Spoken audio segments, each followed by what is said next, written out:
Magandang araw sa inyong lahat. Ako si Michelle at nais kong simulan ang kwentong ito sa pamamagitan ng isang tanong. Paano kung ang pinakamahahalagang aral sa buhay ay natutunan natin sa mga hindi inaasahang pagkakataon? Sa kwento kong ito, ipapakita ko kung paano ako natututo sa bawat hakbang ng buhay at paano ko natutunan na ang bawat pagsubok ay may dala ding mga biyaya. Sana ay magbigay ito ng bagong pananaw sa inyo, sa inyong sariling buhay. Mula pagkabata, alam ko na mahirap ang buhay. Lumaki ako sa isang puok kung saan ang bawat araw ay isang labanan para makatawid. Wala akong pribilehiyo. Walang magandang kinabukasan na nakatadhana sa akin. Pero kahit ganon, lumaki ako ng may pagmamahal. Sa kabila ng lahat ng hirap, may pagmamahal. Ang aking ina, ang aking ama, at ang mga kapatid ko. Sila ang dahilan kung bakit ko ipinagpatuloy ang laban sa buhay. Pero sa kabila ng lahat ng iyon, dumating ang panahon na hindi na sapat ang pagmamahal para matugunan ang mga pangangailangan namin. Dahil sa mga hirap na kinakaharap ko, isang pagkakataon ang dumating na hindi ko inaasahan. Isang alok na puno ng perang hindi ko kayang ipagpaliban. Madaling pera, sabi nila. At nang minsang dumaan sa buhay ko ang pagkakataong iyon, hindi ko na pinili pang mag-isip ng mabuti. Nagdesisyon akong kumapit. Maliman, hindi ko kayang iwasan. Dito ko nakilala si Monique. Isang anak mayaman na tila ang lahat ng bagay ay naabot na ng kanyang mga kamay. Mga bagay na para sa akin ay tila imposible. Hindi ko siya kilala ng mabuti sa una. Alam ko lang, mayaman siya at ang buhay niya ay malayo sa hirap na aking dinanas. Pero sa kabila ng lahat ng iyon, siya ay naging bahagi ng kwento ko na hindi ko alam kung paano sisimulan. Isang araw, napagdesisyonan naming dumaan sa isang hakbang na walang kapatawaran. Kinidnap namin siya. Alam kong mali. Lahat ng aspeto ng ginagawa namin ay mali. Pero hindi ko alam kung ano ang nangyari ng sumunod na mga araw. Hindi ko inaasahan na ang isang simpleng pagkidnap ay magdadala sa amin sa isang masalimuot na koneksyon. Na sa kabila ng pagkakabilanggo niya, nakita ko siya hindi bilang isang biktima, kundi isang tao na may kwento at puso. Sa mga unang araw ng pagkakakidnap, Monique ay galit. Natural lang. Pero habang dumaan ang mga oras at araw, nagsimula kaming mag-usap, hindi bilang hostage at kidnapper. Hindi bilang tao at taong pinaghihiwalay ng takot. Naging magkaibigan kami sa isang paraan na hindi ko kayang ipaliwanag. Nalaman ko na kahit na puno siya ng material na bagay, kulang pala siya sa tunay na pagmamahal. Hindi ko alam kung anong nangyari, ngunit sa kanyang mga mata, nakita ko ang isang tao na hindi rin perpekto, tulad ko. Sa bawat gabing magkasama kami, sa gitna ng dilim at malamig na kwarto, hindi ko akalain na makakahanap kami ng init sa bawat tawa, bawat kwento. Iba ang pakiramdam ko kapag naramdaman kong hindi siya natatakot sa akin, kundi may koneksyon na hindi ko inaasahan. Hindi ko siya ginamit, hindi ko siya sinaktan. Tinulungan ko siya at sa kabila ng lahat ng takot at kaba, pakiramdam ko ay may unti-unting liwanag na lumilitaw sa kabila ng madilim na sitwasyon. At pagkatapos ng lahat ng iyon, nang ako'y magdesisyon na palayain siya, ang hindi ko inaasahan, ang simpleng halik sa pisngi at ang mga salitang hindi kita kakalimutan, Michelle. Nandyan ang mga salitang iyon. At habang siya'y naglalakad palayo, hindi ko malaman kung ano ang ibig sabihin ng lahat ng iyon. Kung awa lang ba ang naramdaman niya sa akin, o kung talagang may nararamdaman siya para sa akin. Hindi ko alam kung narinig niya ang lahat ng ito, kung maririnig niya pa ang kwentong ito. wala akong ideya kung may kasunod na kwento sa amin. O kung ang lahat ng iyon ay isang panandaliang koneksyon na hindi na muling mauulit. Pero sa panahong iyon, sa panahong kami ay parehong biktima ng mundo, siya ang tanong na hindi ko kayang sagutin. At ako ang hindi ko alam kung paano ko sisimulan o kung anong punto ang dapat kong unahin. Sa totoo lang, ang mga sumunod na araw ay nagbukas ng mga alaala na sa tingin ko ay hindi ko na dapat balikan. Ngunit sa kabila ng lahat ng ito, may mga sandaling nangyari sa amin na nag-iwan ng marka sa aking puso. Mga sandali na patuloy na bumabalik sa aking isipan. Nandyan siya, si Monique, sa isang silid na puno ng tensyon. Sa una, wala akong ideya kung anong mangyayari sa amin. Sa bawat galaw niya, sa bawat titig niya, ramdam ko ang galit, takot, at pagkabigla. Ngunit sa mga mata niya, may isang bagay na nagpapahiwatig ng pagkabighani, ng hindi inaasahang koneksyon.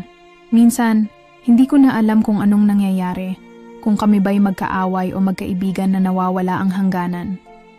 Habang binabantayan ko siya, may mga pagkakataon na tinitigan niya ako.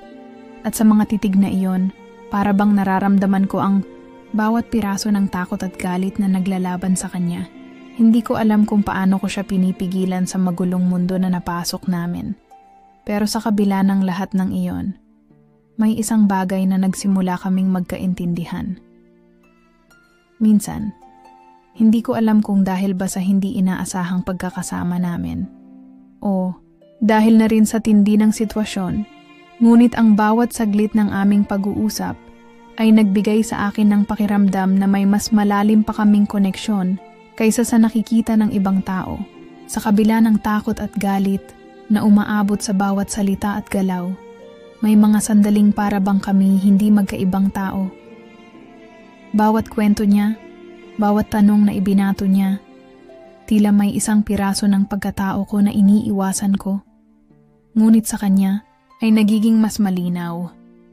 Isang gabi, habang magkasama kami sa kwarto, may isang tahimik na sandali na tumagos sa aking puso. Habang siya'y nakaupo sa isang sulok, tinanong ko siya tungkol sa buhay niya. Tungkol sa mga bagay na hindi ko naisip na maaring magdulot ng sakit sa kanya. At sa kanyang mga sagot, nakita ko ang isang babae na puno ng kalungkutan. Isang babae na puno ng mga pangarap. Pero tila ang mga pangarap na iyon ay nilamon ng mundo. Alam mo, Michelle, sabi niya nang hindi tumitingin sa akin. Minsan iniisip ko kung bakit ako nagkaroon ng lahat ng bagay. Iyon bang, sa kabila ng mga bagay na meron ako, bakit pakiramdam ko pa rin kulang? At doon ko naisip na baka sa kabila ng lahat ng kayamanang tinatamasa niya, may kakulangan siya.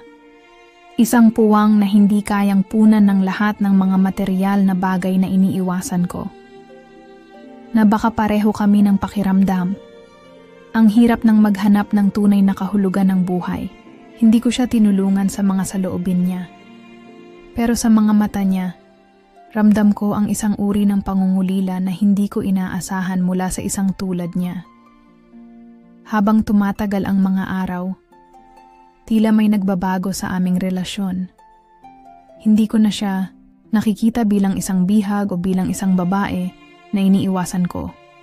Sa halip, siya ay naging isang tao na nagbigay liwanag sa dilim ng aking mundong matagal nang napagod.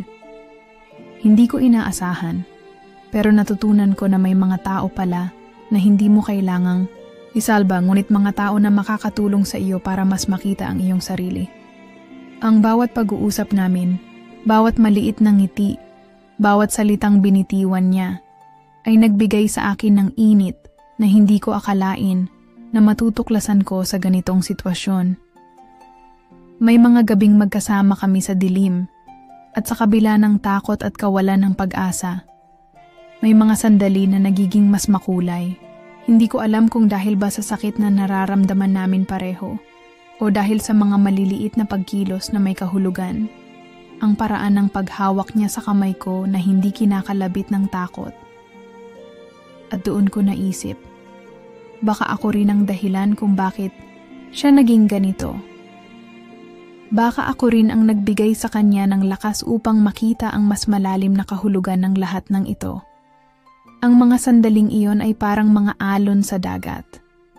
Bago ko ito malaman, ang mga init na iyon ay naging bahagi na ng pagkatao ko.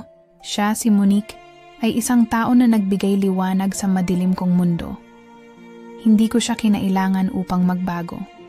Pero sa kanya ko natutunan na may mga sandali sa buhay na mas mahalaga pa sa anumang material na bagay. At iyon ay ang koneksyon na walang hangganan.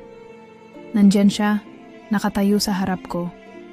Parang ang lahat ng mga saloobin namin ay nagsimula ng magtago sa ilalim ng isang manipis na ulap. Matapos ko siyang ikwento ang lahat, ang mga hindi ko na kayang itagong nararamdaman, tila naghang sa hangin ang bawat sandali. Hindi ko alam kung anong aasahan ko mula sa kanya. Pero ang nakikita ko sa mga mata niya, isang halo ng sorpresa, galit, at hindi maintindihang emosyon. Nakita ko siya, si Monique. Parang isang babaeng nahulog sa isang mundo na hindi siya handa. Nagsimula siyang maglakad palayo. Hindi ko alam kung saan siya patungo, ngunit hindi ko kayang magpatalo sa takot. Ang mga mata ko, puno ng pangarap at pangungulila. Hindi ko kayang tanggalin sa kanya ang mga tingin na puno ng mga hindi nasabi. Hindi ko alam kung anong nangyayari, bulong niya. Tinutok ko ang tingin ko sa kanya.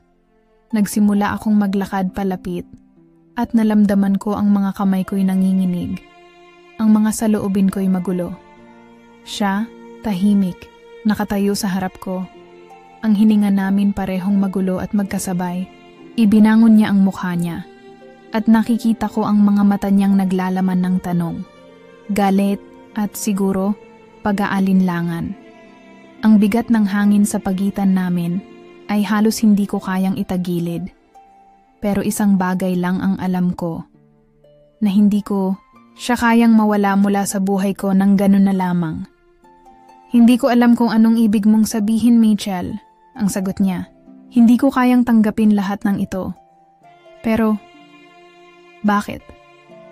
Bakit ka nagpapakatotoo? Sa mga salitang iyon, alam ko na may mga sagot ako na matagal ko nang iniiwasan. Pero nang tumingin siya sa akin, nagkaroon ako ng lakas na magpaliwanag na sana ay makita niya ang tunay kong motibo. Pero sa kabila ng lahat ng pagnanasa ko na maipaliwanag, ramdam ko pa rin ang takot ko na baka mawalan ako ng pagkakataon na baguhin ang lahat.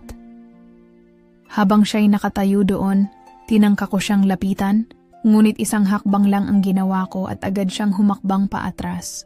Ang mga mata niyang puno ng kalituhan, may bahid ng takot, at ang bibig niyang na para bang walang alam na sasabihin. Bawat galaw ko, tila may isang pader na pumapalibot sa amin, at sa bawat segundo, ang mga nararamdaman ko'y nagiging mas matindi, mas mahirap pagdaanan. Hindi ko alam kung anong dapat kong maramdaman ngayon. Michelle, ang sabi niya. Malumanay, ngunit puno ng kaba. Naguguluhan ako sa lahat ng ito. Pero bakit hindi mo na lang ako patagilid na iwan?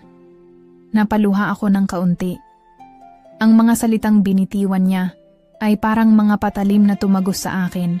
Pero sa kabila ng sakit, alam kong may mga bagay na hindi ko kayang baguhin. Hindi ko kayang gawin yon, Monique. Sabi ko habang ang boses ko'y nanginginig. Hindi kita kayang pakawalan. Ngunit sa kabila ng lahat ng pagkakasalungat ng aming nararamdaman, may mga pagkakataon na ang mga mata namin ay nagsalubong at doon ko nakita ang isang bagay na hindi ko inaasahan. Isang uri ng unti-unting pag-unawa. Hindi ko alam kung ito ba'y dahil sa awa o may tunay na nararamdaman din siya para sa akin. Pero ang mga hakbang ko patungo sa kanya ay nagbigay sa akin ng pag-asa na sa kabila ng lahat ng komplikasyon, may pagkakataon na magkakaroon kami ng bagong simula. Walang salitang lumabas mula sa kanyang bibig, ngunit naramdaman ko ang pagyakap ng kanyang mga mata. Ang bawat saglit ay tila matagal, ngunit habang tumatagal, Ang mga tingin namin ay nagiging mas malalim, mas puno ng kahulugan. Ang mga salita na hindi nasabi ay naging mas mahirap ipahayag.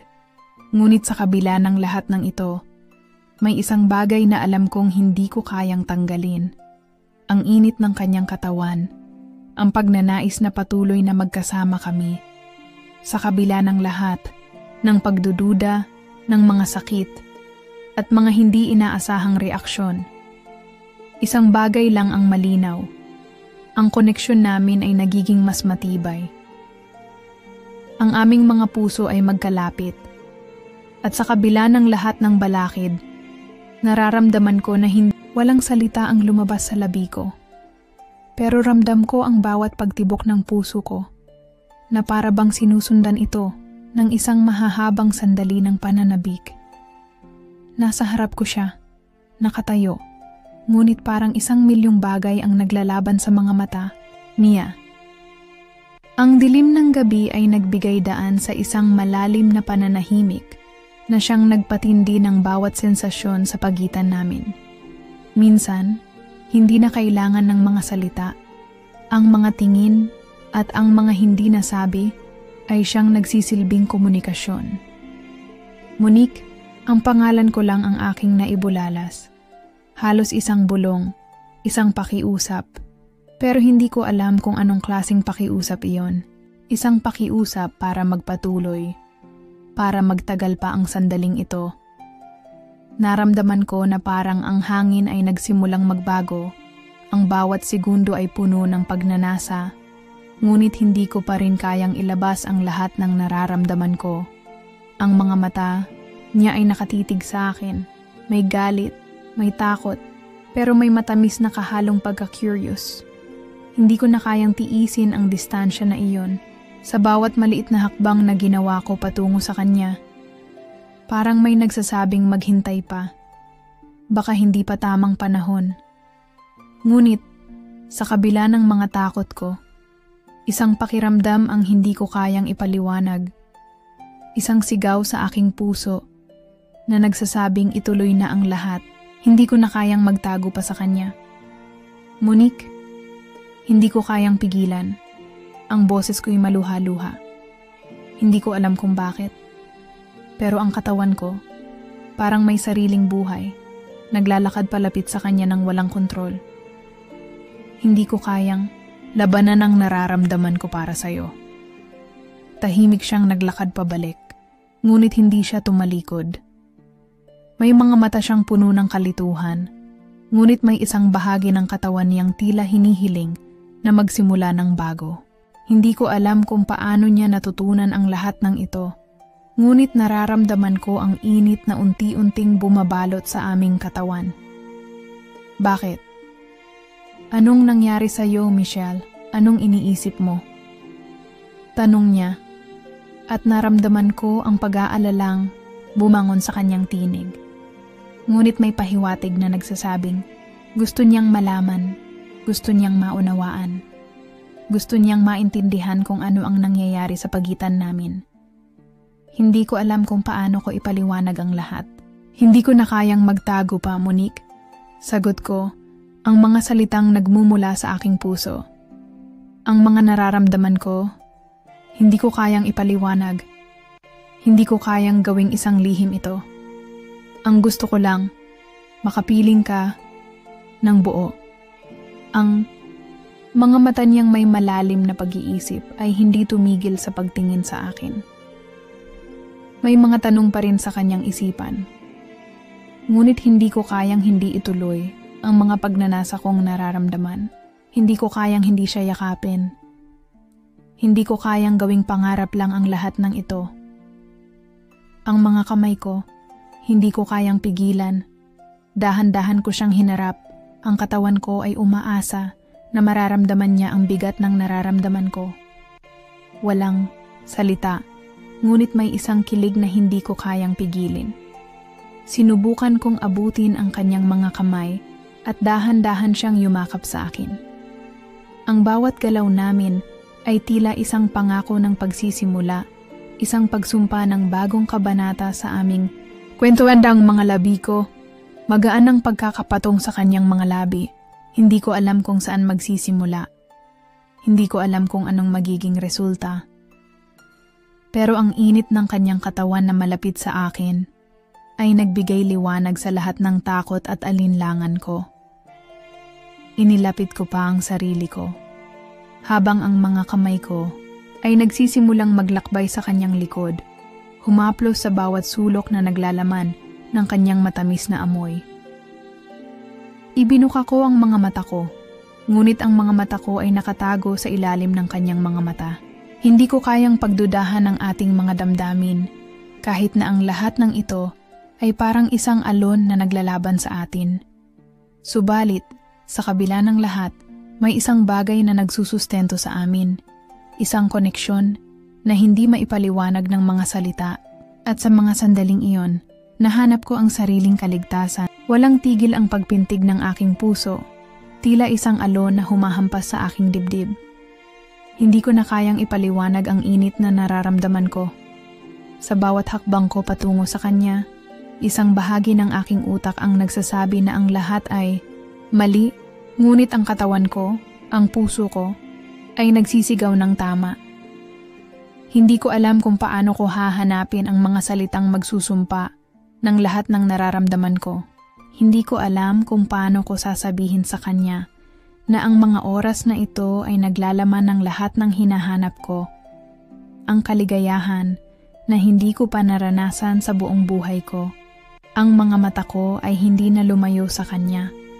Tinutok ko ang bawat galaw ko sa kanya, sa kanyang katawan, na ngayon ay tila natutunan na ring magsalita.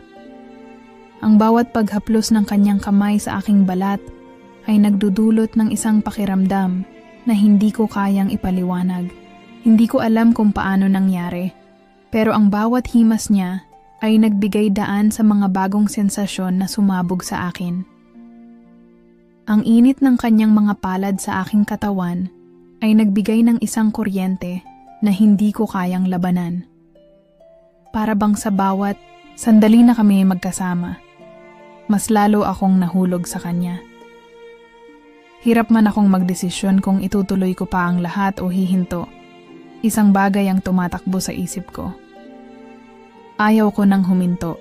Ang mga labi ko ay naglalakbay patungo sa kanyang leeg, marahang humaplos sa kanyang balat. Sa bawat halik ko, ramdam ko ang bawat panginginig ng kanyang katawan, ang bawat pag-urong ng kanyang kaluluwa patungo sa isang lugar na hindi pa namin narating. At ako, handa nang sumunod sa kanya. Monique, ang pangalan ko ang tumagusok sa kanyang mga labi. At ang pagbigkas na iyon ay nagbigay sa akin ng isang bagong sigla. Hindi na ako makapaghintay pa na maramdaman ang higit pa sa kanyang mga tinig. Ang bawat salitang lumabas sa kanyang bibig ay parang pahiwatig. Isang senyales na mas gugustuhin niya pa ang mga susunod na hakbang. Ngunit sa gitna ng lahat ng iyon, alam ko na hindi ito dapat madaliin. Ramdam ko na mas lalalim ang koneksyon namin. Isang masalimuot na pagsasanib ng mga katawan at kaluluwa. Hindi ko alam kung saan kami patungo, ngunit ang bawat galaw, ang bawat hinga, ang bawat pagpintig ng aming mga puso ay nagsasabi na hindi na kami maaaring bumalik pa sa dati. Wag na. Hindi na pwedeng bawiin pa. Minsan, ang mga mata niya ang nagsasabi ng lahat. Hindi ko kayang pigilan ang mga saloobin ko. Ang mga labi ko ay tila may sarili ng buhay. Lumalapit sa kanya nang hindi ko namamalayan. At sa bawat pagdapo ng kanyang mga labi sa aking mga labi, ang bawat paghinga namin ay nagiging isang tanyag na pagpapahayag ng isang matinding damdamin. Ang mga yakap, ang mga halik, ang mga titig na puno ng tanong at sagot ay nagsasabi na kami ay magkasama na hindi na kami matitinag. Sa bawat galak at pagsubok na dumaan sa aming mga kamay, natutunan ko na ang mga bagay na hindi kayang ipaliwanag ng mga salita. Ang katawan namin ay nagiging bahagi ng isang awit na walang tinig, ngunit ang bawat kilos ay naririnig. Ang bawat pawis na tumutulo mula sa aming mga katawan ay nagsisilibing tanging sagot sa lahat ng tanong. Huwag na tayong magtanong pa. Ang sagot ay nararamdaman na. Ilang ulit ko nang sinabi sa aking sarili na hindi ko kayang magpatuloy. Pero sa mga sandaling ito, naramdaman ko na ang takot ay wala na sa aking puso. Wala na akong pakialam sa lahat ng mga pagsubok. Ang tanging bagay na umiiral sa bawat segundo ay ang init na bumabalot sa amin at ang koneksyon na bumangon mula sa aming mga katawan. At sa bawat paghagod ng aking mga kamay sa kanyang balat, natutunan ko na ang pinakamahalaga ay hindi ang mga salita. Ang mga araw ay dumaan na parang walang katapusan. At ang bawat sandali na magkasama kami ay nagiging mas mahirap itago. Sa mga mata ko, may isang hindi matitinag na koneksyon. Isang pakiramdam na hindi ko kayang ilarawan ng basta-basta. Alam ko na ang lahat ng nangyayari sa amin ay higit pa sa isang simpleng pagkakaibigan o kasunduan. Hindi ko alam kung anong tawag ko sa nararamdaman ko. Ngunit sigurado akong ito ay nagsimula ng magbago. Isang araw, habang magkasama kami sa isang tahimik na lugar, ang hangin na dumadapo sa aking balat ay tila may kasamang isang bagong sigla. Habang tinatanaw ko siya, nakaramdam ako ng isang hindi malirip na pakiramdam ng pananabik. Ang mga mata niyang nag-aalab, ang mga galak sa kanyang mga labi. Lahat ng iyon ay tila nagsasabi ng isang kwento na hindi ko kayang isalaysay sa iba. Hindi ko alam kung paano siya nakarating sa aking mundo, ngunit isa lang ang sigurado ako. Ang buhay ko ay hindi na muling magiging pareho. May mga pagkakataong ang mga pagkikita namin ay nagiging mas mapangahas, mas malalim. Hindi ko na kayang pigilan ang mga damdamin ko, kaya't nagiging mas bukas ako sa bawat pagsasama namin. Hindi ko na alam kung paano itatago pa ang lahat ng nararamdaman ko. Hindi ko rin alam kung paano ipaliwanag ang nangyayari sa amin. Para bang kami ay nawawala sa oras at hindi na namin kayang balikan ang normal na takbo ng buhay. Sa bawat pag-uusap namin, ang mga salita ay nagiging mas malalim. Ang mga lihim ay nagsimulang lumabas at ang mga tanong na walang sagot ay nagiging mas malinaw. Alam ko na may mga bagay na hindi pa namin kayang pag-usapan ng buo. Ngunit hindi ko kayang pigilan ang pagnanasa na malaman ang bawat detalye ng kanyang buhay. Ang mga bagay na nagbukas sa kanya. Ang mga bagay na nagpapasaya sa kanya, yung mga bagay na nagpapabigat sa kanyang puso. Hindi ko kayang mawala ng pagkakataon na makilala siya ng mas mabuti, na magpatuloy sa paghahanap ng kasagutan sa mga tanong na matagal ko nang itinatago.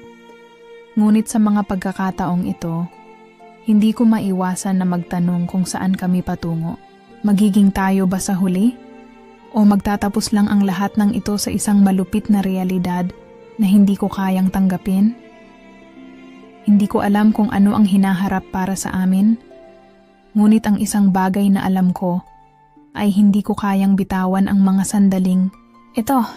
Kahit na naguguluhan ako, kahit na natatakot, hindi ko kayang tanggalin sa aking isipan ang bawat halakhak, ang bawat titig, ang bawat paghaplos na nagiging bahagi ng aming kwento. Sa bawat galak na dulot ng aming pagiging magkasama, may kasamang takot. Takot na baka dumating ang araw na magising na lang ako at wala na siya sa aking tabi. Takot na baka ang mga sandaling ito ay maglaho lang at ang mga alaala na ito ay matutulog sa nakaraan. Ngunit sa kabila ng takot na iyon, patuloy kong sinusundan ang aming landas. Dahil sa bawat hakbang na kami magkasama, nararamdaman ko na may isang bagay na higit pa sa takot. Isang bagay na hindi ko kayang ipaliwanag, pero alam kong hindi ko kayang bitawan. Ang mga oras na kami lang ang magkasama ay naging mga pagkakataon na puno ng pananabik at pasensya. Sa bawat pagkilos ng kanyang kamay, sa bawat haplos ng kanyang mga daliri, nararamdaman ko ang bawat saloobin na hindi pa namin kayang pag-usapan ng buo. Ngunit alam ko, sa bawat sandali, mas lalalim kami sa isa't isa at magiging handa akong tanggapin ang lahat ng ito, ang bawat pagsubok, ang bawat halakhak, ang bawat pagkatalo at tagumpay.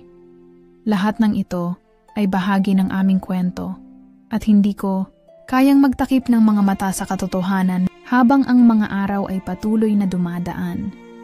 Ako'y nagsimulang mag-isip ng malalim tungkol sa mga nangyayari sa pagitan namin.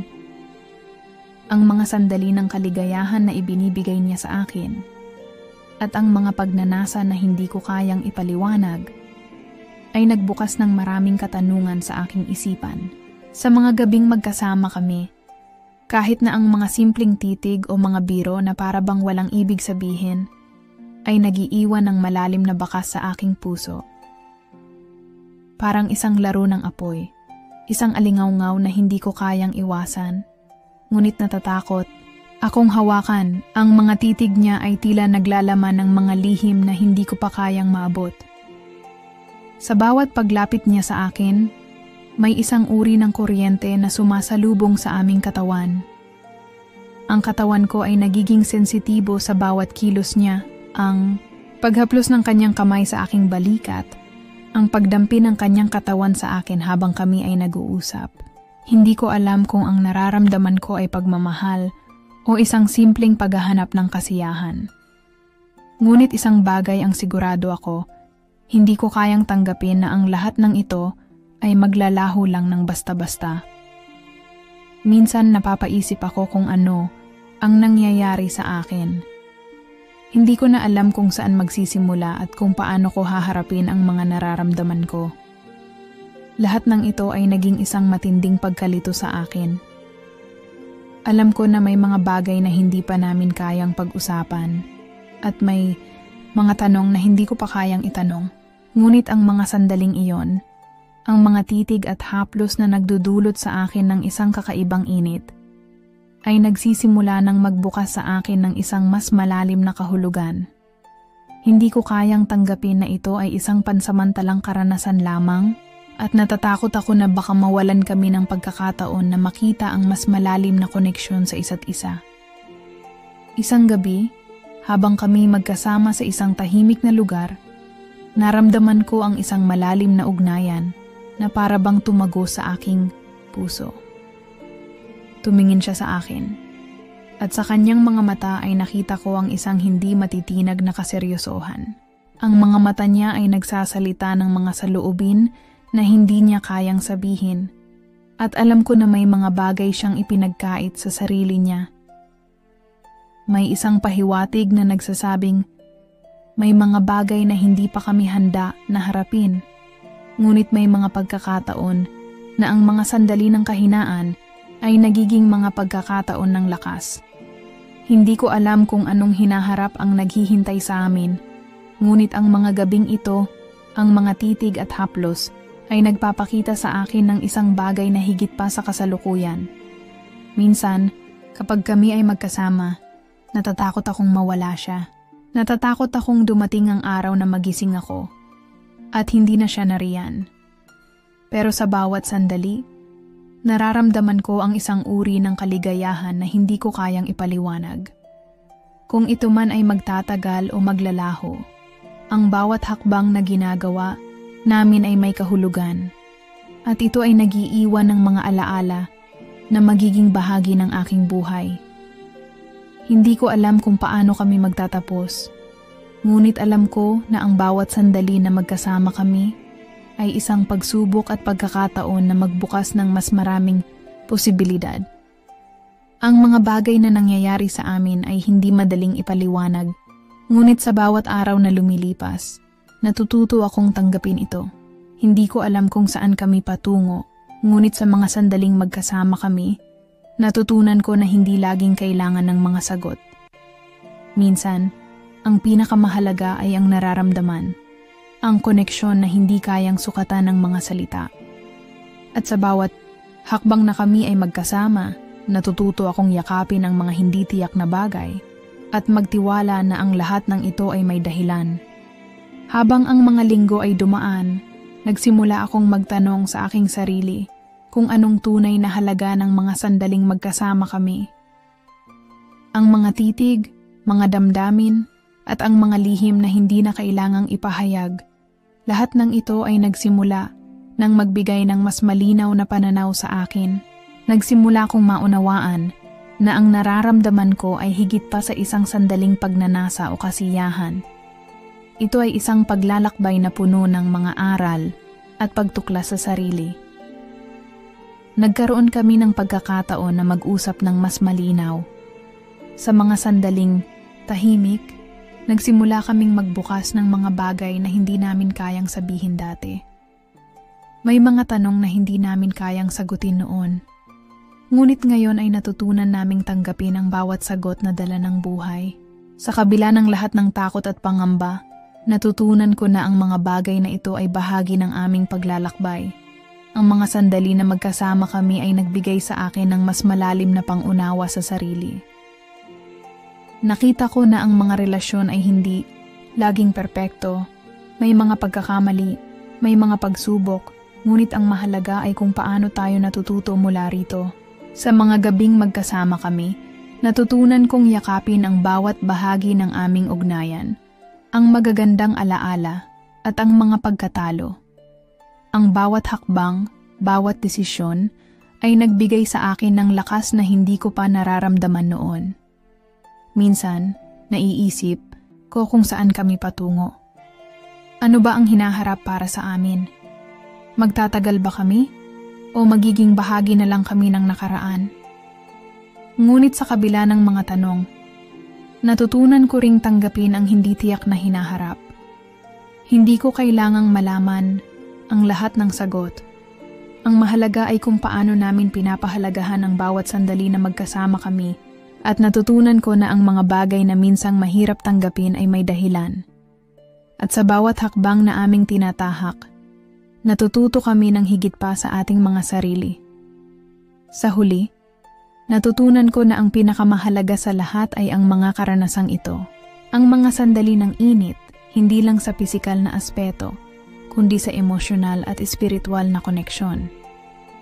Hindi ko alam kung ano ang hinaharap para sa amin, ngunit natutunan kong tanggapin na hindi ko kailangang kontrolin ang lahat ng bagay. Ang buhay ay puno ng mga hindi inaasahang pagkakataon. At sa bawat hakbang, may mga aral na hindi kayang ipaliwanag ng mga salita.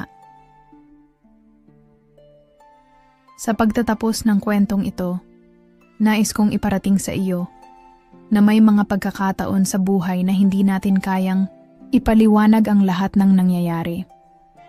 Ang mahalaga ay kung paano natin tinatanggap ang bawat bahagi ng ating buhay at kung paano natin pinapahalagahan ang mga relasyon at karanasan na bumubuo sa ating paglalakbay. Sa huli, ang mga ito ay nagiging bahagi ng ating kwento. At sa bawat hakbang, natututo tayong magpatawad, magbukas ng puso, at magpatuloy sa paglalakbay. Dumating din ang araw na kailangan naming maghiwalay. Hindi ko alam kung ito na ba ang huling pagkakataon na magkasama kami, o kung ito na ang simula ng bagong yugto sa aming buhay. Ang bawat sandali ay puno ng kalituhan, ngunit sa kabila ng lahat ng ito, natutunan kong tanggapin ang lahat ng nararamdaman ko. Nagbago ang maraming bagay, mga relasyon, pananaw, at maging ang aking sarili. Habang nagsimula na kaming maglayo-layo, iniisip ko kung ang mga oras na magkasama kami ay nagsilbing aral na tatatak sa aming mga buhay. Hindi ko na ninais pang magsisi o magtanong kung tama ba ang mga desisyon namin. Natutunan kong yakapin ang mga pagkakamali at ang mga desisyong hindi ko na mababago. Natutunan kong tanggapin ang mga aral na dala ng mga karanasang magkasama kami at kung paano ko dapat itaguyod ang aking sariling lakas.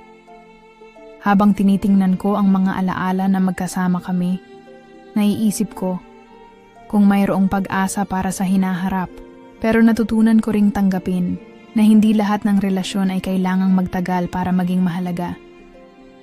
Ang mga sandaling ibinahagi namin ay puno ng halaga. At sa mga iyon, natutunan ko ang mga bagay na hindi ko matutunan sa ibang paraan. May mga bagay na kailangang mangyari. At may mga pagkakataon na ang buhay ay nagdadala ng mga pagsubok na hindi natin inaasahan. Nagpatuloy ako sa aking buhay, Dala ang mga natutunan ko mula sa aming kwento. Alam ko na may mga bagay na kailangang bitawan, ngunit may mga aral na hindi ko kailanman malilimutan. Ang mga pagkatalo, ang mga tagumpay, at ang lahat ng emosyon na naranasan ko ay nagtulungan upang mas mapalalim pa ang aking pagkatao. Ngayon, natutunan ko na ang buhay ay hindi palaging makakamtan ayon sa ating plano. May mga pagkakataon na kailangan nating bitawan ang mga bagay na akala natin ay para sa atin. Ngunit ang mahalaga ay kung paano natin pinapahalagahan ang ating mga karanasan at kung paano natin tinatanggap ang ating sarili sa kabila ng lahat ng pagsubok. Ang bawat kwento, bawat hakbang na tinatahak natin ay bahagi ng ating paglalakbay. Ang kwentong ito ay hindi lang tungkol sa pagmamahal at pagkatalo. Ito rin ay isang kwento ng pagtanggap at pagpapatawad, hindi lang sa iba, kundi pati na rin sa ating sarili. Sa huli, natutunan ko na ang pinakamahalagang bahagi ng buhay ay hindi ang pagtatapos ng mga kwento, kundi ang mga aral na natutunan natin habang tinatahak natin habang natapos ang lahat ng ito. May mga bahagi ng aking buhay na hindi ko na mababalik. Pero sa kabila ng lahat ng nangyari, natutunan kong tanggapin ang aking kwento. Ang mga hakbang na tinahak ko ay naging bahagi ng aking pagiging ako. Ang mga pagkakamali, ang mga desisyon, pati na rin ang mga pagnanasa. Lahat ng ito ay humubog sa kung sino ako ngayon. Hindi ko alam kung anong magiging hinaharap para sa akin o kung magbabalik pa ang mga alaalang ito sa aking buhay. Ang tanging alam ko ay ang bawat karanasan ay may dahilan. Hindi ko na kailangang magtaka kung tama o mali ang mga desisyon ko. Ang mahalaga ay natutunan ko kung paano magpatawad, kung paano magpatuloy, at kung paano mahalin ang sarili ko sa kabila ng lahat ng nangyari. Sa bawat hakbang ng buhay, matututo tayong magtiwala sa ating sarili, sa mga taong nakapaligid sa atin, at sa mga pagkakataong dumaan sa ating buhay, hindi palaging madali. Pero ito ang daan patungo sa paglago at pag-unawa. Kaya kahit na ang kwento namin ay natapos, natutunan ko na ang pagtatapos ay hindi ang katapusan. Bagkus, ito'y simula ng isang bagong paglalakbay. Tulad ng kwento ko, ang bawat pag-ibig, bawat relasyon, at bawat karanasan ay may mga aral na magdadala sa atin sa mas malalim na pag-unawa sa ating sarili. Kaya't salamat, kahit na magkaibang daan na ang tatahakin namin, ang bawat kwento, bawat pagkatalo, at bawat tagumpay ay magsisilbing gabay sa mga susunod pang hakbang. Ang tunay na pagtatapos ay hindi sa wakas ng kwento. Nasa atin ang pagbuo ng mga susunod na kabanata, at sa bawat hakbang magkakaroon tayo ng pagkakataong magsimula muli. Mga kasirin, salamat sa pagsama sa akin ngayong gabi. Sana'y may mga aral kayong natutunan sa kwentong ito, at sana magpatuloy tayo sa paghahanap ng mga sagot sa ating sariling mga buhay. Huwag kalimutan, bawat hakbang, bawat desisyon, may dahilan. Hanggang sa muli, mga kasirin, mag-ingat at patuloy na magtagumpay.